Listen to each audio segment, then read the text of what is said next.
పవిత్రాత్మ స్వరూపులకు ప్రియాత్మ బంధువులారా,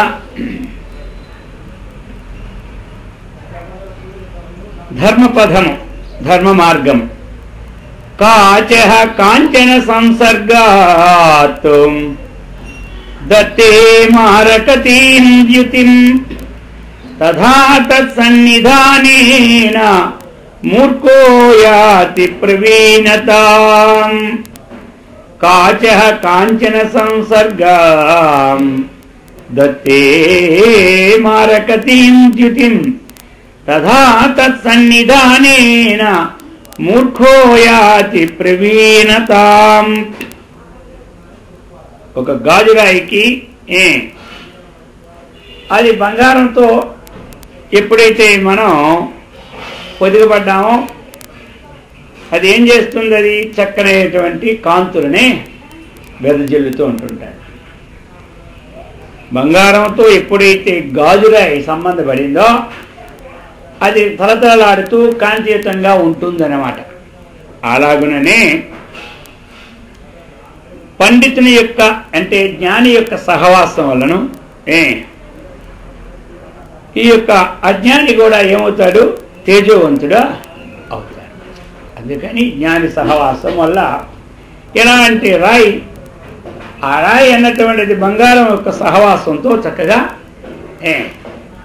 చేతిలో అన్ని విధాలుగా శోభిస్తూ ఉన్నది. దుర్జనేన సమం వైరం ప్రీతించాపి నకారయేత్ ఉష్ణోదగతి చాంగారః సీతః కృష్ణాయతే కరం. చెప్తున్నారు, దుర్జనులతో విరోధము వద్దు, స్నేహము కలదు. వారితో విరోధం పెట్టుకోకూడదు, స్నేహం పెట్టుకోకూడదు. ఏదైనా వారితో చికాకే అన్నమాట. వారికి ఉదాహరణ ఏమిచ్చారంటే, బొగ్గులు కానీ చల్లగా ఉన్నప్పుడు తాకితే ఏం చేస్తాయి? మసి చేస్తాయి. వేడిగా ఉన్నప్పుడు తాకితే చేతులు కాలుస్తాయి.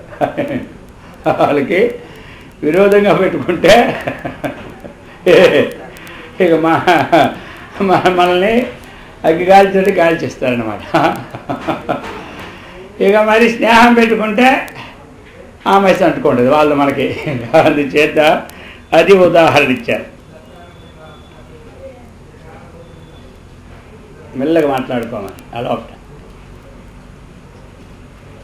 స్వభావం నైవ ముంచంతి సంతః సంసర్గతో సతాం నత్యజంతి ఋతం మంజు కాక సంపర్కతః పికాః. స్వభావం నైవ ముంచంతి సంతః సంసర్గతో సతాం. అయితే కొంతమంది వాళ్ళు యోగ్యులైనటువంటి వాళ్ళు దుర్జనులతో స్నేహాన్ని చేస్తున్నప్పటికీ తమ మంచి స్వభావాన్ని మాత్రం విడువరు. అది యోగ్యులైనటువంటి వారు దుర్జనులతో ఏదైనా స్నేహం ఒకవేళ కావించినా అది యోగ్యులైన వారు. అక్కడ అది విశేషం పెట్టుకోవాలి. మొదలు చెప్పారు, మామూలుగా సామాన్యులు కానీ తాగితే మసిని చల్లకుండా మసిని తాగినా మసి అంటుకున్నట్టుగా ఆ స్వభావం తనకి అంటుతారు. కానీ యోగ్యులు చక్కనైనటువంటి నిగ్రహపరులు సమర్థపరులైనటువంటి వారు దుర్జనుల యొక్క స్నేహము గావించినను తమ మంచి స్వభావమున వేర. అది ఎట్లా అంటే కాకి సంపర్కంలో పెరిగిన కోకిలలు ఉన్నాయి కదా, అవి పెరిగిన తమ స్వాభావికమైన సుస్వరాన్ని మాత్రం విడిచిపెట్టాలి. అది ఇక్కడ విశేషం. ఏమంటారా? కాకి సంపర్కమే పెరిగితే ఏమే కోకిల పిల్లలు అదేదో పెట్టి పోయింది, అక్కడ పోయితే ఏమే ఇదే తాగకూడదని చూసుకుంటారు. అయినా సరే ఆ కాకి కోకిలు ఒక్కలాగే కనబడుతుంటాయి. వసంతకాలే కాక కాక పిక పికహ అన్నాడు. వసంతకాలం వస్తే అని తెలుస్తుంది. అది లేదా కాకి కోకిల అయినా సరే కాకి సంపర్కం నేను పెరిగిన కోకిల ఎలాగైతే తన సుస్వభావమైన మధురాన్ని విడిచిపెట్టరు అట్లాగనే ఈ యోగ్యులన్నటువంటి వారి దుర్జనులు సహవాసం చేసినప్పటికీ స్నేహాన్ని చేసినప్పటికీ తన స్వభావాన్ని విడిచిపెట్టరు. ఎవరు? యోగ్యులు. అది యోగ్యుల మాట. ఇప్పుడు అది చెప్తున్నారనమాట. పాపాన్నివారయతి యోజయతే హితాయ గుహ్యాని గోహతి గుణాన్ ప్రకటీకరోతి ఆపద్గతంచ నజహాతి దదాతి కాలే సన్మిత్రలక్షణమిదం ప్రవదంతి సంతః. పాపాన్ నివారయతి యోజయతే హితాయ చెప్తున్నారు. కొన్ని ఎవరయ్యా మంచివాడు గొప్పవాడు అంటే పాపకార్యముల నుంచి నివారించువాడు. పాపకార్యములు చేస్తూ ఉంటుంటే వాటి నుంచి ఇది మంచిది కాదని చెప్పాలన్నమాట. అది విశేషం. అది చెప్తున్నారు. అటువంటి వాడే మంచి స్నేహితులు అనిపించుకుంటారు, సత్పురుషులని చెప్తారు.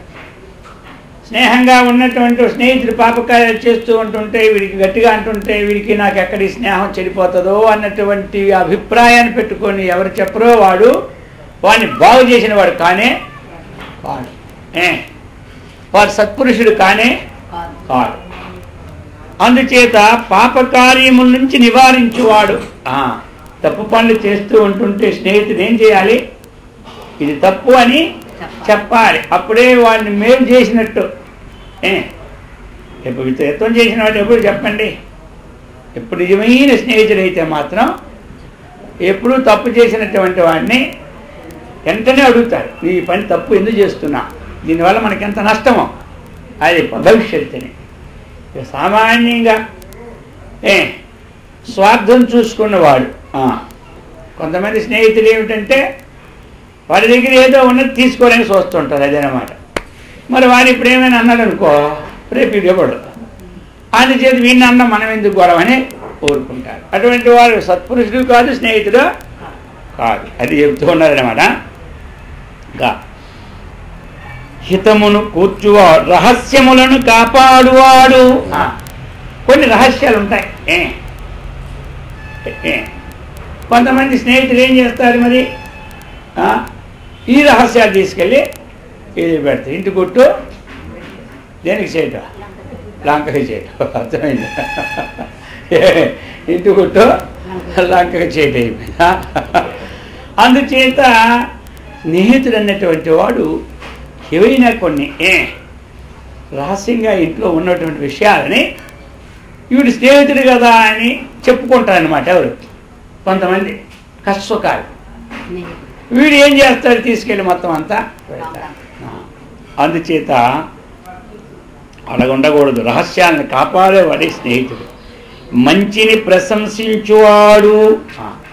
ఏది మంచి అయితే కొంతమంది వాడిలో ఉన్న మంచి ప్రశంస చేస్తే అందరూ వాడి వైపు వెళ్ళిపోతారేమో, నా వైపు ఇప్పుడు చూడలేమో అని వాడు చెప్పుకోడు. వీడు ఈ సంగతి చెప్పుకుంటాడు. అర్థమైందా?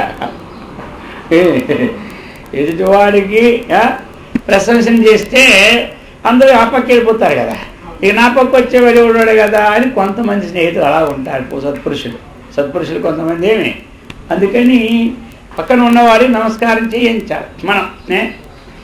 ఆయన ఇచ్చేస్తే మన యొక్క తక్కువైపోదు. కొంతమంది చేయింది అందరూ, కొంతమంది మహానుభావులు కూడా అలా చేస్తూ అలా చూసుకుంటారు అంతే. ఆ పక్కవాడు పోయి వాడికి దక్షిణ ఇచ్చినారా లేదా, నమస్కారం చేసేదే కూడా చూడరు కొంతమంది. ఎందుకంటే వాడికి దక్షిణ ఇచ్చి వాడికి చేస్తే మన గౌరవం ఎక్కడ చెప్పుకోవాలని. అలా ఉండకూడదు. కావాలని కూడా మనం గౌరవించినట్లు చెయ్యాలి. అప్పుడే వాడు నిజమైనట్టే వాడు. అది ఇక ఆపదలలో విడచిపోవని వాడు అసలైన స్నేహితుడు. అది సత్పురుషుడు. బాగా డబ్బులు వస్తున్నప్పుడు అన్నీ బాగున్నప్పుడు స్నేహంగా ఉంటాడు.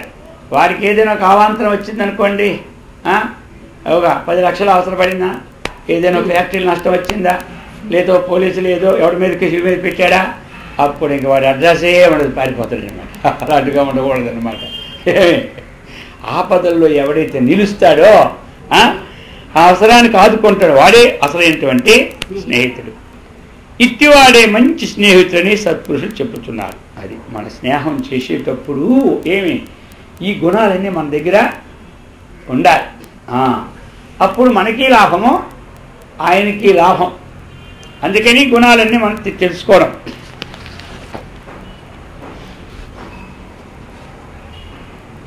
నిందాం యకురుతే సాధో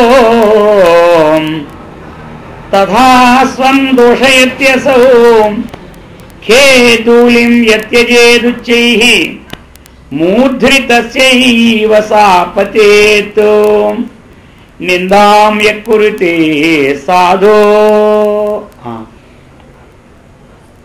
ఇప్పుడు మంచివారిని గురించి నిందా ప్రసంగములు చేస్తూ ఉంటుంటారు కొంతమంది. మంచి వాళ్ళను వాళ్ళు ఎవరు కానివ్వండి, ఏ ఆశ్రమంలో ఉన్నా, వాళ్ళు గృహస్థులో ఉండేవండి, వానప్రస్థులో ఉండేవండి, సన్యాసంలో ఉండేవండి, బ్రహ్మచారంలో ఉండేవండి, వాళ్ళు మంచివారు ఉంటారు అందరు. అటువంటి వారి కోసం ఏం చేస్తా, మంచిని తాను చూసి వార్వలేక చూసి తాను వార్వలేక ఇక మంచిని చెడగొట్టడానికి వారి మీద లేనటువంటి ఉపన్యాసాలు మొదలెడుతుంటారు. మరి ఏంటి దీనివల్ల మనకి వచ్చినటువంటిది అంటే చెప్తున్నారు, అది తాము దూషించుకున్నట్లే కానీ వారిని దూషించినట్లు కాదు. ఎలాగే అంటే ఒక ఉదాహరణ, ఖేదూలిం యత్యజేదుచ్చైః మూర్ధ్రితస్యైవ సాపతేత్. మనం ఏమంటాం, అలా పైకి ధూళి కొంచెం ఇసుక మట్టి విసిరా ఎక్కడ పడుతుంది, వచ్చాయి అది నెత్తి మీద పడుతుంది. అలాగా ఏదైతే తన బుర్ర మీద పడుతుందో అది తనకి తానే. ఇది బంతి కొడితే ఎక్కడికి వస్తుంది, మన వైపే వస్తుంది అన్నమాట. ఎవరి వైపు వస్తుంది, తనకే. ఇప్పుడు ఒక షేటి గారు ఉన్నారు, ఆ షేటి గారి ఇంటికి ఒక భిక్షగాడు వెళ్ళారు. భిక్షగాడు వెళ్ళి, సరే భిక్షగాడికి ఒక డ్యూటీ, ఒక అర్హత ఉంటుంది. ఏమిటంటే ఒక 3 సార్లు పిలాలి వాళ్ళు, భవతి భిక్షాందేహి అని. అదేనమాట, భిక్షాన్ ఇమ్ము అని చక్కగా సంబోధన చేసి చక్కగా. 3వసారి ఎప్పుడైతే మరి పలకలేదో, ఏదో ఏ కార్యం ఉంటారు కదా. ఇప్పుడు కొంతమంది అనేకమైనటువంటి కొన్ని సమయాల్లో భిక్ష వేయడానికి అధికారం ఉండదు, ఏమంటే మరి పరిస్థితి ఎలా ఉంటాయో చూసుకోవాలి కదా. అందుకని అలా కూర్చోకుండా వాళ్ళు కూడా వెళ్ళిపోతారు. సరే షేటి గారికి ఒక భిక్షగాడు వచ్చాడు, చేశాడు. సరే అప్పుడే షేటి గారు ఏం చేస్తున్నారంటే, ముందు రోజు వ్యాపారం చేశారు, తీసుకొచ్చారు, ఆ డబ్బంతా చక్కగా లెక్క పెట్టుకుంటున్నారు. అన్నీ వచ్చారు. వచ్చిన తర్వాత ఎలా లేదు, పాలా లేదు. ఇప్పుడు డబ్బు లెక్క పెట్టినప్పుడు రావచ్చా అంటే, ఇంత డబ్బు లేకపోతే డబ్బు లేకపోయింది తెలిసిన ఫోన్ చేశాడు అప్పుడు రాకపోవడానికి. ఏంటి ఇంది. సరే వచ్చాడు, వచ్చిన తర్వాత పొమ్మన్నాడు, పోవాలి. రెండోసారి పొమ్మన్నాడు, పోవాలి. కోపం వచ్చింది, ఆ లెక్కలుతున్న డబ్బు అలా పట్టుకెళ్ళి ఆ మూతి మీద పొడిచి, నీకు బుద్ధి లేదా, జ్ఞానం లేదా, పొమ్మంటే పోవడం తెలియదు అన్నాడు. ఏమి పోవాలి. ఎవరు? భిక్షగాడు. పోలే. తిట్టాడు, నువ్వు కుక్క లాంటి వాడు, నక్క లాంటి వాడు, కోతి లాంటి వాడు.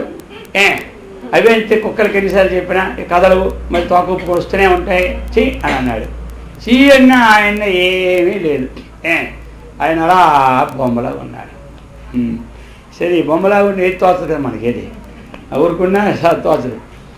అడిగాడు, ఏమయ్యా ఇన్ని తిట్టాను, నీకు ఒకటి తగలలేదా అన్నాడు. నాకు అప్పుడు నోరెత్తే, నాకు ఒక్కటి తగలలేదు అన్నాడు. తగలలేదు? ఇన్ని తిడితే తగలలేదా? ఎలా తగలలేదు చెప్పు, నేను నీకు ఎంత తిడితే తగలలేదు అని ఎలా తగలలేదు చెప్పు అన్నాడు. సరే ఇప్పుడు మీ చేతిలో డబ్బులు ఉన్నాయి, ఒక 500, 1000 ఎంతో కొంత. సరే అది నాకు ఇచ్చేసినారు, అది నాకు ఇచ్చేసినారు. నేను అనుకున్నాను భిక్షగాడిని నాకు ఎంత డబ్బు ఎందుకు ఇవ్వడమని అక్కడ వదిలేశాను. నేను వదిలేసా డబ్బు. మరి వదిలిస్తే నేను స్వీకరించలే, డబ్బు వదిలేశాను. మరి వదిలిస్తే ఆ డబ్బులు ఎవరి దగ్గర ఉంటాయి అన్నాడు. ఈ బుద్ధి లేని వాడికి ఇది తెలీదా, నువ్వు వదిలిస్తే నా దగ్గరే ఉంటాయి అన్నాడు. ఇప్పుడు నువ్వు వదిలిస్తే నా దగ్గరే ఉంటాయి. అలాగని నువ్వు తిట్టులు నేను స్వీకరించలే, ఎవరి దగ్గర ఉంటాయి అంతే. మనం ఏమనుకుంటున్నాం, ఊరికి తిట్టేస్తాను అందరికీ అని తింటే మనం స్వీకరిస్తే కదా మనకు వస్తాయి, లేకపోతే ఎవరు పోతాయి, వాడికే పోతాయి. మీరు ఇచ్చిన డబ్బు నేను స్వీకరించకపోతే ఎవరి దగ్గర ఉంటుంది, మీ దగ్గర పెట్టుకుంటాను. అలాగనే మరి తిట్టులు స్వీకరించకపోతే ఎవరి దగ్గర ఉంటాయి, నా దగ్గర ఉంటాయా అన్నాడు. ఎవరు డబ్బులు నేను వదిలిస్తే ఎవరి దగ్గర ఉంటాయి, వీడుకు మరి వాడికని ఆయనకని ఒక మూల ఎగిరాడు. డబ్బులు వదిలిస్తే ఎవరి దగ్గర ఉంటాయి అన్నాడు. నా దగ్గర, ఇవి నీ దగ్గర ఉంటాయి బో అన్నాడు. అందుచేత ఎవరైనా ఏదో కోపం తిట్టినప్పుడు కొంచెం శాంతంగా ఉండాలి. ఉంటే వాళ్ళకే పోతాయి ఆ పాపం. వాళ్ళు నన్ను అండమా, వీళ్ళు నన్ను అండమా అంటే వెనక్కేది ఇవన్నీ అన్నీ నేర్చుకోవాలా. మన గృహస్థాశ్రమం స్వీకరించిన తర్వాత ఈ ధర్మాలన్నీ నేర్చుకుంటే కదా బాగుపడతారు. లేకపోతే మా స్వామివారు అనేవారు, తమలపాకుతో తానెట్టంటే తలుపు చెక్కతో నేనెట్టంట. వీడు తమలపాకుతో అనేవాడట కోపం వస్తే, ఆ తలుపు చెక్క పట్టుకొని అవి కొట్టేదట. అది ఇక ఇదే అనమాట కదా. అందుకని అలాగ ఉండకూడదు. మన గుణాలన్నీ నేర్చుకోవాలి. అప్పుడే కదా ఆశ్రమం మనకు బాగుపడుతుంది. ఏ ఆశ్రమంలో ఉన్నప్పుడు ఆశ్రమాన్ని పోషించాలన్నమాట. మనం ఏంటంటే ఇంతవరకు ఓ పాత్ర పోషించాం. పెళ్లి కాకముందు బ్రహ్మచర్య పాత్ర, పెళ్ళైనా గృహస్థ పాత్ర, కొన్నాళ్ళు అయిపోయినాక ఇంకా యవనం అయిపోయినాక వార్ధక్య పాత్ర. ఏ పాత్రలు ఉన్నప్పుడు ఆ పాత్రను పోషించాలి. నక్షత్రం వేసినప్పుడు నక్షత్ర పాత్ర ఇస్తావా సస్తావా అని అడగవలసిందే. ఎవరిని? హరిశ్చంద్రుని. హరిశ్చంద్రుడి పాత్ర ఇస్తా చంద్రమతి ఎడుస్తా లేదా ఏడాలి ఆ టైం ఎప్పుడు. అందుకని మరి పాత్ర ఇది మన పాత్రే. యాత్రకి వెళ్ళి పాత్ర తెచ్చుకోమని ఎందుకు అనుకున్నారు, గుర్తు కోసం. అందుచేత చెప్తున్నారన్నమాట. ఇది మనము ఆ విధంగా చెప్తున్నారు. ఇప్పుడు ఎవరికైనా మనం మంచివారి కోసం నిందా ప్రసంగాలు చేస్తే ఎవరో పోతాయి, వారికే పోతాయి. పైకి ధూళి విసురుకుంటున్నాం, ఎక్కడ పడుతుంది? మన్నెత్తి మీదే పడుతుంది ఆ ధూళి. ఎక్కడ పడుతుందా అది తెలియదులే మనకి. కొంతమంది ఉంటారు బాగా ఉంటే ఏదో పచ్చగా ఉంటే చూడలేకుండా పుల్లలు పెట్టేవారు ఉంటారు. పూర్వం అనేవారు సినిమాలు సూర్యకాంతం అలా చేసేదని. ఇప్పుడు ఆ అమ్మ ఉందో లేదో, ఎక్కడ ఉందో తెలియదు, ఉందా లేదో అది పోన్లే కాదు అనేవారు పూర్వం. సరేలే ఏదో చెప్తున్నాను, పాత్ర మాట చెప్తున్నాను నేను. పాత్ర పోషించా అది మంచిది అన్నమాట. అది అందుచేత అది ఎప్పుడు ఉంటుంటారు. అప్పుడు ఇద్దరు ఎప్పుడు ఉంటుంటారు. అయితే మరి అటు చూడకూడదు. మరి అటు చూడడానికి వచ్చావా? కాబట్టి పాత్ర అనేది ఎలా ఉండాలంటే అలా ఉండాలన్నమాట, పోషించాలా. అందుకోసం మనం ఏమిటంటే ఎవరు ఏమన్నా పట్టించుకోకూడదు. పట్టించుకోకపోతే మన పాపాలన్నీ పోతాయి. పట్టించుకుంటే మన పాపాలు ఉంటూ వాళ్ళ పాపాలు వచ్చి మూట కట్టుకుంటాం. ఇది తెలియకే కదా ఇప్పుడు మనం అందరం పడుతుంది బాధలు. దేనికి పడుతున్నాం చెప్పండి? ఇప్పుడు మనం అందరి కింద మీద అయిపోతుంది ఎందుకు? ఇప్పుడు ఆశ్రమాల్లో సేవకే వస్తారు, ఒక్క మాట అంటే ఒప్పుకోరు అంతే. కారోద్యోగంలో లేచిపోతారు వచ్చింది కూడా. ఏమైపోయింది? కొమ్ములిపోయింది. బాగుపడడానికి మనం వస్తాం కదా. మరి బాగు ఎలా పడుతుంది చెప్పండి? ఒక దాని మీద అంటుకుంది మట్టి, ఆ మట్టిని గీకుండా బాగుపడుతుందా? ఇది గీత అన్నమాట. ఎవరైనా మన ఎవరో తిట్టారంటే గీత ఏమిటి? మనలో ఉన్న మాలిన్యం వేస్తుంట. అది మరి అది లేకపోతే ఇంకేమిటి మరి? నేనంతటోడు తెలిసిన ఎంతటోడు అయితే ఇక్కడ మన అందరూ ఒకటే కదా. ఇప్పుడు చచ్చిపోయింది మనం పోయిన తర్వాత నేను ఎంతటోడు తెలిసినా ఎంతరాజు దగ్గరికి వెళ్ళి ఎంతటోడు అంటే ఒప్పుకోడు ఏంటి? నువ్వు ఎంతటోడు ఏం లేదు మా దగ్గర అందరూ ఒకటేనే ఎంతటోడు అంటారు. మానవలోకం అనుకున్నా యమలోకం అంటారు. ఇప్పుడు అక్కడ ఏమీ లేదు, అర్థమైందా? అక్కడేమీ ఏమి మృత్యులు మృతులు తప్పెం పలేరు బంధుజాలము తన్ను బ్రతికించుకోలేరు బల పరాక్రమేమి అక్కడ ఎక్కడ అక్కడేం నా బలము నా పరాక్రమ సర్టిఫికేట్లే పనికిరావు. అర్థమైతే నేను భారతదేశంలో ప్రధానమంత్రి చేసి నీ ప్రధానమంత్రి అక్కడే కానీ ఇక్కడ సాగదనేస్తాడు. అలాగనే మనం అందరం కూడా ఏం రావాలి, అందరికీ సమానత్వం అనేది తెచ్చుకోవాలి, అలవాటు చేసుకోవాలి కదా. సమత్వం యోగ ఉచితే అన్నారు, తెలిసిందా? అందుచేత మనమే అన్నీ వదిలిపెట్టి ఓర్చుకోకపోతే ఇంకెవరు ఓర్చుకోడు? తోబడి ఓర్చుకుంటాడా? వాడు ఓర్చుకుంటాడా? వాడికి ఏం పట్టింది ఓర్చుకోవడానికి? నేను 10 జన్మలకు 10 జన్మలు ఎత్తే నీకెందుకు సంబంధం అంటాడు. నీవు ఇలాగైతే 100 జన్మలు ఎత్తు 100 1000 ఎత్తా నీకేం సంబంధం అని అడుగుతాడు తోబోయేవాడు. మన జన్మలు తగ్గించుకోవడానికి కదా మన ప్రయత్నం. ఏమంటారు? మనం ఓర్చుకోవాలి. వాళ్ళు జన్మలు పెంచుకుంటున్నారు. 100,000,000 జన్మ సుకృతి నా ఇష్టం 10 జన్మ ఎత్తా నీకేం సంబంధం అంటే ఏం చెప్తావు? అందుకనే వాడికి మనం చెప్పకూడదు అడగకుండా. అందుకే అడగకుండా అమ్మ కూడా పెట్టదు అంటారు కానీ ఆ మాట పెడతారు, పెట్టక మానేస్తారా?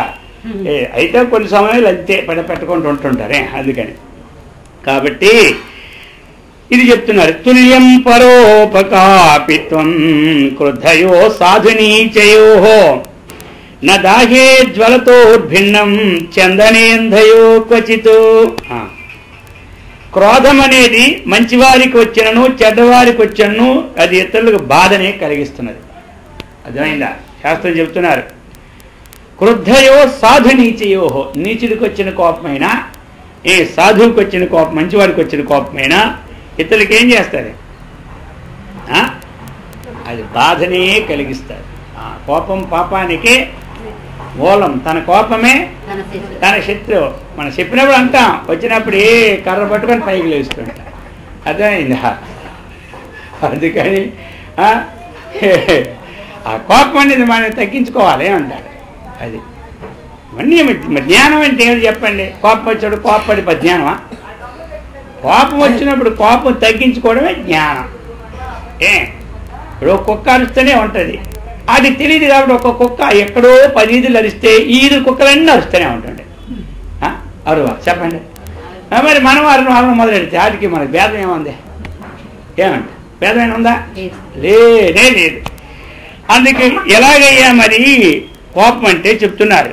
అగ్ని అన్నది చందన కాష్టమునే గాని తుమ్మకర్రనే గాని రెండింటినీ దహిస్తుందా లేదా? ఇది చందనం కాబట్టి చల్లగా ఉంటుంది, దీన్ని దహించినట్టు అగ్ని దాన్ని దహింపు చేస్తుంది, దీన్ని చేస్తుంది. అలాగనే కోపం అనేటువంటిది ఒక్కసారి కోపం వచ్చిందనుకో మానవుడికి వారం రోజులు చేసిన జపము ధ్యానము పూజ ఫలం అంతా పోద్దంతే. ఒక్కసారి కోపం వచ్చింది, 40 రోజులు చేసిన బాబా పారాయణ మర్నాడే కర్ర పట్టుకొని ఇంటి మీద అంతా ఎగిరాం, పోయింది అప్ప 40 రోజులు అయిపోయి. నేను ఎంత చేసి నాకు ఏమీ రాలేదు. ఏమవుతుంది చెప్పండి? అది ఎందుకంటే ఆ కోపములో అవన్నీ లోపల బాగా పెట్టి పెట్టి పెట్టి లోపల పుణ్యాన్ని బయటకు నెట్టేస్తాయి అన్నమాట. అర్థమైందా? అందుచేతే మనం కోపం వస్తే ఆయన మరి ఎవరు రక్షించగలిసినాడు? దుర్వాసుడికి ఎవరు రక్షించలే. తిరగమల్లి అంబరీషుడి కాళ్ళ మీద పడితేనే పోయింది. అందుచేత రాని వస్తాయి కోపాలు. ఏదో వచ్చింది ఒకరోజు అయిపోయింది, ఇంకంతేగా రోజు వచ్చిన కోపం. ఇంక తెలుసుకోవాలి మనం, ఇంక ఈ కోపంతో ఉంటే మనకే ముప్పని.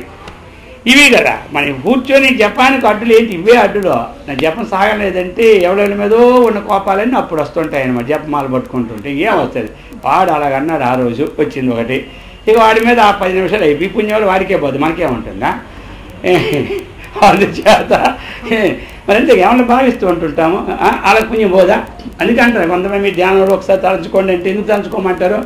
వాళ్ళు దంచుకుంటే ఆ పుణ్యం వాళ్ళకి వెళ్తుందని, మరి ఏం దంచుకుంటే ఇది పోతూనే ఉంటుంది. అందుకనే వదులుకోవాలన్నమాట. తన కోపమే తన శత్రువు అంటారు లేదా? మరి చెప్తారా? కానీ మీరు ఏదైనా కొంచెం తలంచుకోండి అంటే అర్థం ఏమిటి? అలా తలంచుకుంటుంటే ఆ భావం వాళ్ళకి వెళ్ళి వాళ్ళు మారుతుందని. మరి మనం అందరినీ మనం తలంచుకుంటుంటే ఏముంటుంది మనకి? వాళ్ళకే బాధ్యత అంతన్నా. అందుకని ఇప్పుడు ఏం చేయాలి మరి? తర్వాత తలంచుకోవాలి. ముందు మనం బాగుపడితే లోకా సంస్థ ప్రాధాన్యం అన్నమాట. ఇప్పుడు మరి ఇక్కడే లేదు, అక్కడికి ఇంట్లో కొండలోనే అన్నా లేకపోతే 10 మంది పిలిస్తే ఏమి లాభం? అలా ఉంటుంది ఇప్పుడు మన పని.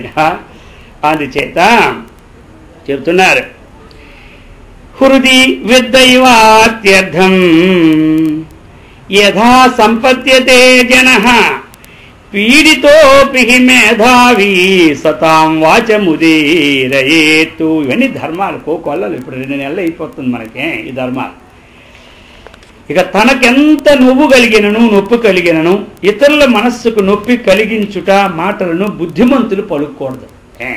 తనకు ఒక నొప్పి కలిగినా నేను బుద్ధిమంతుని చెప్పుకుంటాను, అందరి చేత చెప్పుకుంటా లేదా? చాలామంది ఏమంటారు, నేను చాలా బుద్ధిమంతుడు, మా అబ్బాయి కూడా ఎంతో బుద్ధిమంతుడు అంటారా లేదా? అంటారు. మరి బుద్ధిమంతుడికి లక్షణం ఏమిటి? ఎప్పుడు బుద్ధిమంతుడు చెప్తున్నాడు అనమాట. తనకి ఎంత కష్టం కలిగినా సరే ఇతరులను మాత్రం నొప్పి కలిగించు, ఇది బుద్ధిమంతుడి లక్షణం. ఏమంటారు? బుద్ధిమంతుడి లక్షణం. ఇప్పుడు మామూలు ఎప్పుడు అందరినీ బాగానే మనం చూస్తాం, కోపం మనకు కష్టం వచ్చినప్పుడే కదా చూడాలి, అప్పుడు ఓర్చుకోవాలి. ఏదో పెద్దవాళ్ళు ఉంటారు, కష్టం కలిగి ఓ మాట అంటారు, అర్థమైందా? మాట అన్నప్పుడు ఓర్చుకోవడానికి ఏమొచ్చింది చెప్పండి? ఏమొచ్చింది? ఏమి మన ఇదంతా అలవాటే, ఇంకేమీ లే. అలవాటు పెట్టుకుంటే ఏమీ లేదు. అవన్నా నాకు సంబంధం లేదు అని మనం అనుకున్నాం అనుకోండి, ఏముంటుంది? ఏమి ఉండదు. అది అలా ఉంటే ఏమవుతుంది? ఆ గృహం తపోవనం. తపోవనం అంటే అదే, ఇంకెక్కడ తపోవనం, 4 చెట్లు వేసాక తప్పు అని పేరు బోర్డు పెడతారు. అక్కడికి వెళ్ళి అందరూ కూర్చొని ఆ జగడాలే మళ్ళీ. రోజు మా ఇంటి ఇదే స్వామి గారు చెప్పినట్టు శాంతం తపోవనం అంట. శాంతం అందరితో చదువుద్ది మాట. అవును, అదే అనమాట. అందుచేత మనకేం ఉండాలి? తపోవనం అంటే తపోవనం పూల మొక్కలు వేసేసి అక్కడ కుర్చీలు వేసేసి ఇక్కడ కూర్చుంటావు తపోవనం. అది అక్కడికి వెళ్ళి కూర్చుంది ఎవరు? మనమే. ఇక మనలో ఉన్నటువంటిది లేకపోతే ఎక్కడున్నాము? అది కురుక్షేత్రం తపోవనం కాదు, అది కురుక్షేత్రం తపోవనం కాదు. అది వెళ్ళాం కానీ అది తపోవనం, అదే తపోవనం పాడు మళ్ళీ మొదలెదు అక్కడ. అవన్నీ ఏదో 4 చెట్లు వేసి వాటికి మన వల్ల వాటికి అప్పకీర్తి అనమాట. అవి పాపం ఎరగవు, పుణ్యం ఎరగవు. ఏమితే ఏ తెలియదు. ఇప్పుడు ఏమైంది? తప్పు అని, ఏ తప్పు అని, పాడు తప్పు అని పేరు పెడతాం లేదా? వెళ్ళే వాళ్ళు ఎవరు చెప్పండి? అవి చెట్లు నీడిస్తున్నాయి, చక్కగా గాలిస్తున్నాయి, ఎంత చక్కగా ఇస్తుంటే ఇప్పుడు తిట్లు ఎవరికి? ఆ తప్పు అన్నాను. తప్పైంది మనను తిట్టులేవు వాటికి. ఇలా ఉంటాయి అవి. చెట్టుని చూసైనా మనం జాగ్రత్త పడాలి కదా. ఏమంటాం? కాయలు ఇవ్వకపోయి నీడని ఇస్తుంది అది. చెట్టు కాయలు లేకపోయినా నీడిస్తుంది. అది గాలి వేస్తే ప్రాణవాయువు కూడా మనకే ఇస్తూనే ఉంటుంది. అవన్నీ జడమైనటువంటి కూడా ఎంత ఉపకారాన్ని మనకు అందిస్తున్నాయో అదేనమాట. సుఖం హి అవమతస్యేతే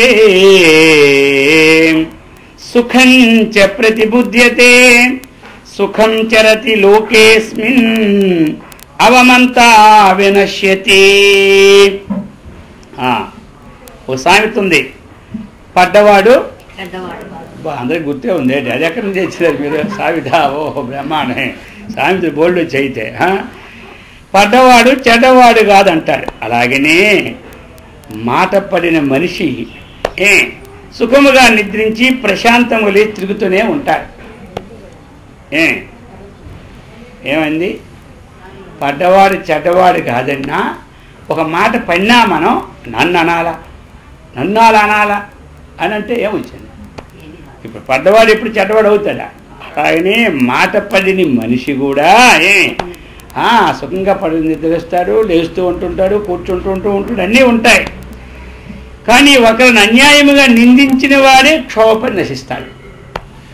ఎవరైతే నిందిస్తాడో మనలో తప్పులు లేకుండా వాడే క్షోభపడి నశిస్తాడు. ఈ మాట పడేవాడు పడ్డవాడు చెడ్డవాడు కాదు, మాట పడేవాడు ఎప్పుడు చెడ్డవాడు కాదు. ఆ మాటని వారి మీద ఎవరైతే బాణం వదిలారో వాడే చెడ్డవాడు, వాడే నశించిపోతాడు. అందుచేత మనం ఏం చేయాలి? ఇతరులు మాట్లాడినప్పుడు కాస్త ఓపిక పట్టాలి. అర్థమైందా? ఓపిక పట్టాలి. మహర్షి మలయాళ స్వామి వారే ఓపిక పట్టినారు. 12 సంవత్సరాలు తపస్సు చేసి అహంకారాన్ని వదిలేరు. ఏమంటారు? ఇంత చేసి వేసాస్త్ర స్థాపించి ప్రవచన చెబుతూ ఉంటుంటే సనాతన మహాసభ దగ్గర అయిపోయిన తర్వాత ఇంకెళ్ళారు వేరే ఊరికి. అక్కడ గ్రామంలో ఉపన్యాసం చెబుతూ ఉంటుంటే స్వామివారు ఆ పక్కన ఇంకొకడు ప్రారంభించాడు మహాసభ. వాడు సభ వాడు వారం రోజులు పెట్టారు, స్వామివారి వారం రోజులు, ఈ వీధిలో వీధి వారం, ఆ వీధిలో ఆయన వారం. సరే స్వామివారి దగ్గర శిష్యులు ఉన్నారు కదా, స్వామివారికి తెలియకుండా ఒకసారి ఇల్లు వచ్చేద్దాం, ఒక అరగంట విని అన్నాడు. వీళ్ళు వెళ్ళారు శిష్యులు, వెళ్తూ ఆయన ఉపన్యాసం చెబుతూనే మలయాళ స్వామి సంగతి మీకు తెలుసా అని చెబుతున్నారు అక్కడ ఉపన్యాసం. ఆయన మహామంత్రాలు వేసి అమ్మగారులందరినీ ఆశ్రమంలో వశం చేసేసుకున్నాడు. అర్థమైందా? అయ్యో ఆ ఆశ్రమంలో అమ్మగారు తప్ప ఉన్నారు చూశారా అని చెబుతున్నాడు ఎవరు? అవతల వారు. ఇక నిందావాక్యాలన్నీ చెబుతున్నారు. ఇది విన్నారు ఎవరు? శిష్యులు. వీళ్ళకి ఎలా వచ్చింది? అది తపస్సు చేశారు, రత్నానికి వీళ్ళకి అంటున్నారు, వచ్చారు స్వామివారి దగ్గర కోపంతో. వీళ్ళు ఎవరు? ఆ పక్కన ఎవడో ఒకడు అడుస్తున్నాడు, మీరు అంటే వాడి పని పెట్టేస్తామన్నారు. ఇదేమిట్రా పని పట్టడం ఏంటన్నారు. మనవెవరము పని పట్టడం ఏంటి, పని పట్టడం ఏంటి, ఏం పని అన్నారు. అది మీరు అడగకూడదులే స్వామీజీ, ఏమిటైంది అన్నారు. అయ్యో ఏమి తిరుగుతున్నాడంటే తమ మీద ఇన్ని తిట్లు కదా, అయ్యో రామరామ చెవులు మూసుకొచ్చామన్నారు. అలానా, అయితే మీరు పని పడతారా, ఏం పని పడతారా? వాళ్ళు అంటున్నారంటే ఏమంటారు తెలుసా? వాళ్ళందరూ మనల్ని చక్కనేటువంటి వాళ్ళు గీట్రాయి. వాళ్ళు ఎవరు? గీట్రాయి. మనది బంగారం గీస్తున్నారు వాళ్ళ రాయి మీద. రాబియా మేలిమా మనం వెళ్ళాము బంగారం అమ్మడానికి, కొంటలేదు సంవత్సరాలు వాళ్ళగా ఎవడు పండు. మొట్టమొదటి ఏమిటి? గీస్తాడు. గీసిన తెలియకపోతే యాసిడ్ వైపు వేస్తాడు దాని మీద 2 చుక్కలు. అప్పటికి ఇది ఎంత ఎన్ని క్యారెట్లు తగ్గింది తెలుస్తుంది వాడికి. అలాగే ఇప్పుడు ఇది గీసి యాసిడ్ వేస్తున్నాడు. కాబట్టి ఎందుకు అంటే ఒక మతం బాగా ప్రచారం అయినప్పుడు దాన్ని కొంగదీయాలంటే ఏం చేయాలి? వాళ్ళ మీద లేనిపోయిన చెడ్డ చెప్తే కదా పెద్దలందరికీ ఎక్కించాలి కదా, అయిందా? అప్పుడు కదా. అందుకని ఇది అనాది కాలం నుంచి శంకరాచార్యుల నుంచి వస్తూనే ఉంది ఇదంతా. కానీ వాళ్ళందరి పేర్లు ఇప్పుడు ఉన్నాయా? కష్టాలు పెట్టి తంటాలు పెట్టి సాధించిన వీళ్ళ పేర్లే చెప్పుకుంటున్నాం. కానీ అందుచేత ఇప్పుడు అది అన్నారు స్వామివారు. వాళ్ళు గీతాడు వాళ్ళు మనలో ఇంకే లోపాలు ఉన్నాయో మనం సర్దుకోవాలి. ఒకరు అంటున్నప్పుడు మనలో లోపాలు ఏమున్నాయో మనం సర్దుకొని ఇంకా మనం మేలిం బంగారం అవ్వాలి. అంతేగాని ఈరోజు అన్నారు కానీ వాని పని పడతామని జీవితంలో ఈ మొక్క అన్నారా? అన్నందుకే మీరు ఒక రోజు ఉపవాసం ఉండాలి, నేను ఒక రోజు ఉపవాసం, మేము ఒక రోజు ఉపవాసం ఉండాలి అని చెప్పి వాళ్ళ చేత ఒక రోజు ఉపవాసం ఉండి స్వామివారు ఒక రోజు ఉపవాసం ఉన్నారు. అర్థమైందా? వాళ్ళు అనుకోడు ఇది సరిపోయిందిరా బాబు జీవితంలో మన ఉపాసన కదా, మన వాళ్ళు స్వామివారి పెట్టాం పాపం అయిపోయింది. అప్పుడు ఆ మర్నాడు జీవితంలో వాళ్ళు మళ్ళీ అప్పుడు స్వామివారు చక్కగా ఆ మర్నాడు వాళ్ళు పిలిచి వాళ్ళకి ఇంత ప్రసాదం పెట్టి తర్వాత తిన్నారు. ఇప్పుడు మనం ఉపవాసం ఉండమని శాసిస్తాం కానీ మనం మాత్రం ఉండం. ఇది వాళ్ళకి మనకు తేడా, ఉపవాసం ఉండు చిన్నట్టుండు అని అంటాం. అది మనం మాత్రం మొత్తం 3 పూటలు తినేస్తాం. అలా కాదనమాట. వాళ్ళు అందుకే వాళ్ళు ఏనాడు అయినారు. అది అందుచేత కానీ ఈ విధంగా పడ్డవాడు చెడ్డవాడు కాదన్నట్టుగా మాట పడిన మనిషి ఎప్పుడూ కూడా చెడ్డవాడు ఆడు అది చెప్తున్నారన్నమాట. ప్రాణాః యథాత్మనోభీష్టాః భూతానామపి తే తథా ఆత్మౌపమ్యేన భూతేషు దయాం కుర్వంతి సాధవః. ప్రాణము తమకి ఎంత తీపియో ఇతర ప్రాణులకును అంతే తీపి కదా. ఇప్పుడు తమ ప్రాణము తనకెంత తీపో మరి ఇతర ప్రాణులకును అంతే కదా తీపి ఉంటుంది కదా అని తమతో పోల్చుకుని సాధు పురుషులు సమస్త ప్రాణుల విషయములు కూడా దయాపూర్ణుడై ప్రవర్తిస్తారు. సమస్త ప్రాణులు ఏం చేస్తారు? దయ. ఆ దయాపూర్ణత్వంతో సమానంగా అంటే తమకి ఏదైనా అన్నప్పుడు కష్టం వస్తుంది కాబట్టి ఆ మాట ఇతరులకి ఎప్పుడు వారు అన్నారు. అదైందా? ఇప్పుడు తనకు పాచిపోయింది నోరికి ఇష్టం ఉంటుంది తినడానికి, అది ఇష్టం ఉండదు కాబట్టి ఈ పాచిపోయింది ఎవరికి పెట్టము అన్నటువంటిది ఉండాలి దీక్ష. అదే అన్నమాట. పాచిపోయిన పైవారికి మంచివే మనకేనే ఏమి ఇవి ఉండకూడదు. అది అర్థమైంది అందరికీ. నపరస్యాపవాదేన పరేషాం దండమాచరేత్ ఆత్మనావగమం కృత్వా భద్రీయాత్ పూజయేతవా. ఇంకోటి చెప్పారు. ఒక్కొక్కరు కొన్ని విషయాలు రాజు దగ్గర మంత్రి ఉంటాడనమాట. మంత్రి చెప్పిన మాట ఎవడైతే వినలేదో ఇక వాడి మీద మొదలెడతాడు రాజుతో చెప్పడం. తెలుస్తుంది అందరికీ. ఇక మొదలెడతారు. అలాగనే మరి ఇప్పుడు ఒక అత్తగారు కోడలు వచ్చారు, ఇంట్లో ఉన్నారు. సరే, ఆ వచ్చిన వాళ్ళ కోడలు శుభ్రంగా చూడలేదనుకో, ఏం చేస్తారు? ఇలా డైరెక్ట్గా కొత్తగా వచ్చిన కోడల మీద అత్తగారికి వెళ్ళి ఆ వచ్చిన వాళ్ళకి సరిగా ఎవరికే ఈ స్నేహితులు ఎవరు వస్తారు, అంతకుముందు అత్తగారింటికి వచ్చేవాళ్ళు అనమాట. వాళ్ళకి అత్తగారన్నీ పెట్టేవారు. కానీ ఇప్పుడు కోడలు పెట్టదు. అప్పుడు ఏం చెప్తారు అత్తగారిలో? శారీలు చెప్పడం మొదలెడతారు. అలాగ మొదలెట్టినప్పుడు ఈ అత్తగారు కానీ ఆ రాజు గారు కానీ వెంటనే యాక్షన్ తీసుకోకూడదు. అది చెప్తున్నారు.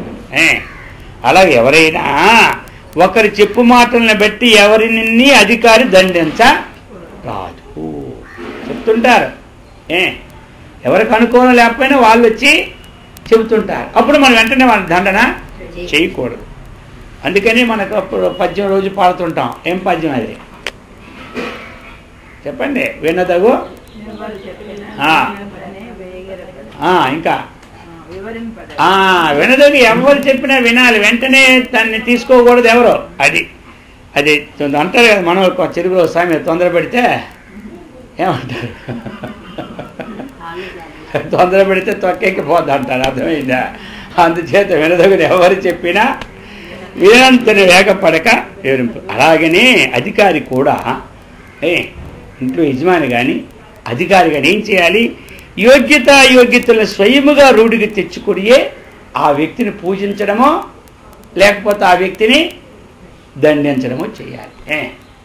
ఇప్పుడు కొంతమంది ఏమిటి స్నేహితులు ఉంటారు, మంత్రి బాగా స్నేహితుడు, వాడికి ఎన్నో వ్యసనాలు ఉంటాయి. ఎవరికి? స్నేహితుడికి. వాడు మంత్రికి ఒకవేళ కానీ గొప్పవాడిగా తోస్తే రాజు దగ్గర ఏం చేస్తాడు? వాడు ఇంద్రుడండి చంద్రుడండి అచ్చే వాడి లాంటి లేడండి అంటాడు. మరి ఇప్పుడు రాజు ఎలాగా? ఇది చెప్పినంత మాత్రం వాడిని తీసుకొచ్చి చాలు వాళ్ళు కప్పేసి సన్మానం చేయాలా? అది ఆలోచించాలన్నమాట. ఏమంటారు? ఆలోచించి వీరు చెప్పినటువంటి వ్యక్తి యోగ్యుడా అయోగ్యుడా అన్నటువంటి ఇవన్నీ నేర్చుకోవాలి. అదే రాజకీయం అంటే. ఇంకేమిటి చెప్పండి? ఇదంతా నేర్చుకుంటే కదా మరి మనకి జీవితం బాగుపడుతుంది. లేకపోతే ఏమైపోతారా? మనం ఏమవుతాం? గురస్తా ఒకటి తూర్పుకి వెళ్తే కూడా పరమడే పోతాం. ఏమంటారు? ఎందుకంటే సూర్యుడు పగలు తూర్పుకి వచ్చి పరమ పోలేదా? మనం పోతే పోయిందా? మళ్ళీ ఆయన్ని తోడు ఎవరిని? సూర్యుడు. మనం చేసే తప్పులు ఇతరుల మీద పెడుతుంటాం. అలా కాకుండా అందుకు చెప్తూ ఉన్నారు, ఆ వ్యక్తిని పూజించుతో దండించుతో అది చెయ్యాలి. అంతేగాని వెంటనే చేయకూడదు. విచారణ చేసుకోవాలి. విచారణ లేకుంటే వాళ్ళు చెప్పిన మాట వీళ్ళు చెప్పిన మాటతో వెంటనే తీసుకోవడం. అది ఇప్పుడు కోర్టులు ఎందుకు తిప్పుతుంటారు? ఒకరోజు తెగిపోద్దా? వీళ్ళు చెప్పిన వాళ్ళు చెప్పిన మాట కొన్నాళ్ళు. అయితే ఇప్పుడు కోర్టులు అలాంటివి లేండి, పూర్వం కోర్టులు తేడా వచ్చాయి కాబట్టి అప్పుడు అలాగన్నీ చూసుకొని చేసేవారు. ఇప్పుడు ఏమీ లే, ధనం మూలం యుద్ధం చేయాలి. ఎవరు డబ్బు ఇస్తే వాడి పక్క వెళ్ళిపోతున్నారు. అదనమాట. రూపం జరా సర్వసుఖాని తృష్ణాం కలేషు సేవా పురుషాభిమానం యాచనా గురుత్వం గుణమాత్మ పూజా చింతాబలం హంతి హంతి అదయాచ లక్ష్మీ. కొన్ని గుణాలు కొన్నిని నష్టం చేస్తుంటాయట. అర్థమైందా? ముసలితనం దేన్ని నష్టం చేస్తుంది? సౌందర్యాన్ని, యవనాన్ని, సౌందర్యాన్ని ఏం చేస్తుంది? ముసలితనం ఒకటి నష్టం చేస్తూ చెబుతున్నారే. ఇక ఆశ అన్ని సుఖాలని నష్టం చేస్తుంది. ఆశ అన్ని సుఖాలు నష్టే.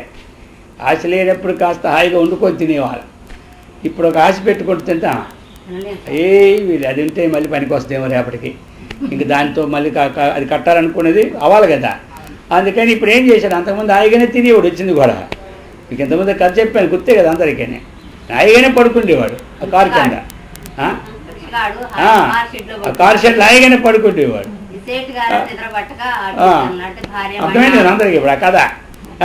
90 రూపాయలు వేసేసింది తల కింద రాత్రి. ఈ 10 రూపాయలకు తిండి మానేసి ఎప్పుడు కొడుతుందా అని 6 నెలలు పిచ్చి పెట్టుకుని నిద్ర లేకుండా పోయినాడే. ఉన్నది కాస్త పోయి అది.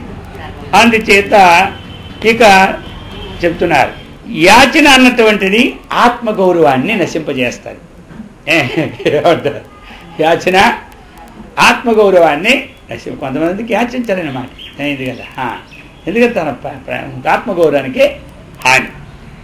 ఇక ఆత్మస్థుతి అన్నటువంటిది సుగుణాలన్నిటిని నష్టం చేస్తారు. తను తాను పొగుడుకుంటుంటారు కదా, ఇక తనలో ఉన్న సుగుణాలన్నీ మొత్తం నష్టం అయిపోతాయి. కొంతమంది ఏం చేస్తారు, పొగుడుకోవడం కాకపోతే కొంత లేని గుణాలు తగిలించుకుంటారు. లేని గుణాలు తగిలించుకున్న గుణాలు ఊడిపోతాయి. అందుచేత ఆత్మస్థుతి ఏం చేస్తుంది, అన్ని సుగుణాలని. అందుకని మనం స్థుతి చేసుకోకూడదు. ఇక విచారం ఏం చేస్తుందంటే బలాన్ని నష్టం చేస్తారు. మనకి ఎంత బలం ఉన్నా విచారం ఉన్నాం అనుకోండి ఏమవుతాం, బలహీనుడు. వీడికి బలం లేకపోవడం కాదు, ఆ లోపల విచారం లేపడానికి 2 ఉండాలి మనుషులు. బలం లేనివాడు కన్నా ఆ విచారం పట్టుకుందంటే వీడు కదలేడు, అది అంత బరువు అయిపోద్ది అన్నమాట. ఆ బలం అంతా నష్టమైపోద్ది. అందుకనే విచారం అనేది ఉండకూడదు. గడిచిపోయిన విషయానికి దాన్ని విచారించేవాడు మూర్ఖుడని చెప్పేశాడు పండితుడు. అది విచారించద్దా, ఏదో కాసేపు విచారించి వదిలియ రోజంతా. మొత్తం సంవత్సరాలు తరిపే కొంతమందిగా ఆ రోజు జరిగిపోయింది. ఈ రోజు చెప్పిన వేదాంతం రేపు మర్చిపోతారు. కానీ 60 సంవత్సరాల కింద తిట్టిన మాట మాత్రం వాళ్ళు మర్చిపోయి ఏడకొచ్చి బొట్టు పెట్టి రమ్మంటారు, రేపు పెళ్ళికి రమ్మని. నీకు బుద్ధి లేదు, ఆ రోజు అన్నమాట ఇంకా నీకు గుర్తులేక ఎలా వచ్చిన మా ఇంటికి. పాపం వాళ్ళు అన్నీ వదులుకోడు వచ్చింటారు, దీనికి పట్టుకోవడానికి ఇవన్నీ వదులుకోవాలి. మనం అప్పుడే కదా మనకి చక్కగా కుదురుతుంది. ఇవన్నీ వినాలా, వింటేనే చక్కగా తెలుస్తాయి, లేకపోతే తెలియవు మనలో నుండిపోయినా. ఇప్పుడు హార్మోన్ పెట్టి ఎంతకుండా ఉంది, బయట ఉంది అనుకుంటాను, బయటనే ఉంది, మనలోనే ఉంది. పెట్టి పట్టుకొని రోజు వాయిస్తుంటే ఎన్ని రాగాలు వస్తాయి మనకి. రాగాలు అందులోనే మనలోనే ఉన్నాయా, మరి ఎక్కడ ఉన్నాయి? అది పెట్టుకోకపోతే ఓపెన్ అయి చెయ్యి. మన రాగాలు తెల్లారి ఈ రాగాలే. ఈ రాగాలు పెట్టుకుంటే ఆ రాగాలు మర్చిపోతున్నాం. పూర్వం ఈ రాగాలు ఉండేవి కాబట్టి ఆ రాగాలు చక్కగా పాడుకొని అలా తన్మయత్వం వెంకటేశ్వర స్వామి మీద వాళ్ళ మీద తన్మయత్వం ఉన్నారు. మన జీవితంలో ఒక రాగమైన వస్తుందా, ఈ రాగాలు లెక్కేసుకుంటే కోట్లు వస్తాయి. అది అందుచేత అది చెప్తున్నారనమాట. విచారం అనేది బలాన్ని, అది క్రూరత్వం అన్నటువంటి సంపదలన్నీ నశింపచేస్తుంది అన్నమాట. అది అందుచేత ఇవి మనం చక్కగా తెలుసుకోవాలన్నమాట. దుర్లభం సూనృతం వాక్యం దుర్లభ క్షేమ కృత్సుత దుర్లభ సదృశీ భార్య దుర్లభ స్వజన ప్రియ.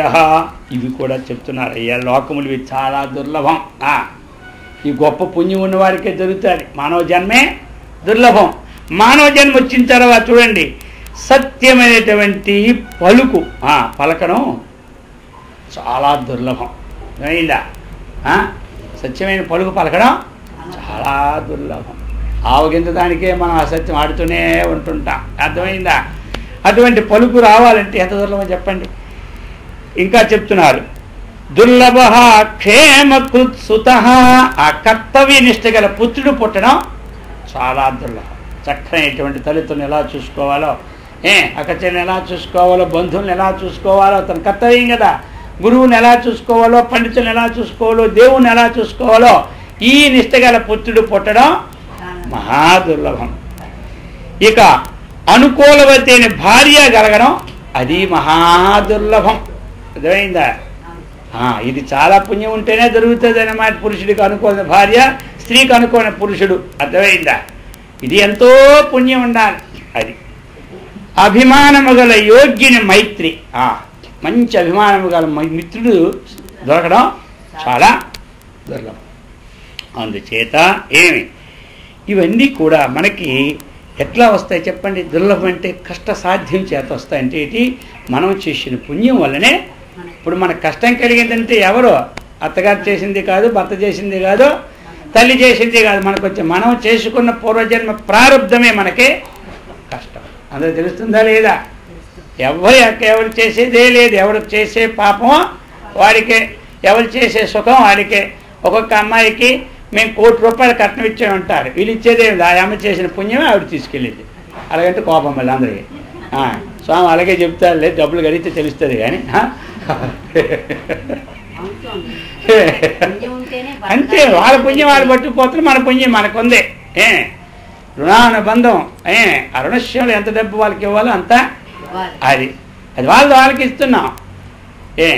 మనం ఏమనుకుంటున్నాం, పూర్వం అది ఉండేది. ఆ అమ్మాయిలకి అంతా ఏదో 10 తుడి శిష్యులు అన్ని అబ్బాయిలకు ఉంచేవాళ్ళు. ఇప్పుడు అదేమిలే, 2 వాటాలు వేసిస్తున్నారు అందరూ. ఒక 2 కొడుకులు, ఒక కూతురు ఒక కొడుకు, వాళ్ళకి ఉన్నాయి 100 కోట్లు చెప్పేశారు. స్వామిగో 2కి శరాపి పంచాను అన్నారు. మంచి పని చేసి రావాలి నువ్వు, సమత్వం యోగం వచ్చేది, యోగంలో ఉన్న పోను యోగం చేసినా పర్లేదని. కొంతమంది ఏం చేస్తారు మరి, అది పూర్వం అది ఉండేది. ఇప్పుడు అదేమీ లే. వాళ్ళకి చదివేందుకు ఎక్కడో అత్తడి పని చదివేందుకయ్యా, కొడుకుని చదివించుకోవాలి, ఆయన చదువు లేకుండా చేయలేనేవాళ్ళు. ఇప్పుడు అదే ఏమీ లేదు, బ్రహ్మాండంగా వాళ్ళకే నీళ్ళే చదువుతున్నారు. పూర్వం మారిపోయింది కాలం ఇప్పుడు. అందుచేత ఇవన్నీ కూడా అన్నమాట తెలుసుకోవాలి. నీకు అంత ఇచ్చాను ఎంత ఇచ్చాను కొంతమంది అరుస్తారు. ఇచ్చేదేముంది, వాళ్ళ పుణ్యం వాళ్ళకి ఇచ్చినాం అంతేగాని నీకు అంత పెడితే నీకు సిగ్గుందా?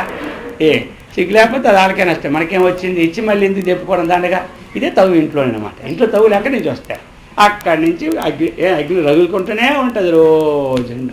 మళ్ళీ మామూలు మాట్లాడి ఈ మాటలు లోపల ఉంచుకొని మాట్లాడుకుంటారు అనమాట. అందుకని ఇవన్నీ పోవాలి అంటే మనం ఏం చేయాలి, ఈ ధర్మాలని చక్కగా తెలుసుకోవాలి. అది తెలిసింది కదా అందరికీ. అది ఇంకొక శ్లోకం చెప్పి విడిచిపెడతా. జవో హి సప్తే పరమం విభూషణం త్రపాంగణాయ కృషిత తపస్వినః ద్విజస్య విద్యైవ మునేరపి క్షమా పరాక్రమ శస్త్ర బలోపజీవినాం. ఇవి ఉంటే వీళ్ళందరికీ అలంకారాలని, ఈ చెప్పిన వస్తువులకే అలంకారం. గుర్రానికి చక్కగా వేగంగా పరిగెత్తితేనే దానికే అలంకారం. అంతే కాలు పడి ఉన్నమని నడ్డి పక్క పడుకుంటే దానికి అలంకారం ఉండదు. అలాగని చెప్పినారు ఇక్కడ. ఏమి స్త్రీలకే చెప్తున్నారు స్వామి అనుకోకుండా, వీళ్ళతో చెప్తా. ఇక్కడ చెప్పింది స్త్రీలకి కాస్త లజ్జి ఉండడమే. పొరగట్టి ఇలాగ వాళ్ళు వచ్చుకొని ఉండేవారు అన్నమాట పెళ్లి సమయంలో. అర్థమైంది, ఎందుకు అది గౌరవం, అది అంతే. అదేనమాట. పురుషులకు వద్దా, పురుషులకి అలాగే ఉండాలి, అదేనమాట. ఇక అలా చెప్పి ఇలా చెప్పలేదు అంటారా. ఇక తపస్సులకి ఏమిటి, కాలుష్యం ఉండాలి. తపస్సు చేశారని చెప్పి ఎంతగా మనిషి అయితే ఏమిటి ఉంటుంది, ఉంటుంది గౌరవం. ఇది అన్నారే తపస్సు, మనిషి చూస్తే ఎంత ఉన్నాడు, తపస్సు చేసుడు ఏమవుతాడు, కృషత్వం ఉండాలి.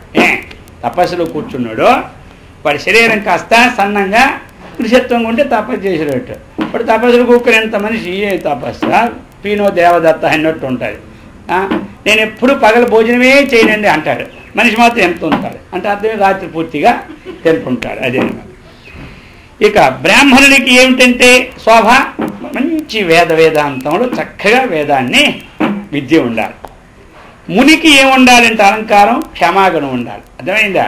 మునికి ఏముండాలి, క్షమాగుణం, ఓర్పు అనేది అది మనసుడి. క్షత్రియునికి ఏది అలంకారం, పరాక్రమం ఉండాలి. పెద్దలంకి వీపు చెప్పుడుకొని వస్తారు కొంతమంది. ఏమిటి వీపు, అది పరాక్రమం, అది అని అలాగ ఉండకూడదు. అందుచేత ఇవన్నీ మనం తెలుసుకొని చక్కగా ఆచరణలో తెచ్చుకుంటుంటే ఏముంది మనకి, ఎంత కష్టం వచ్చినా కష్టమే ఉండదు మనకి.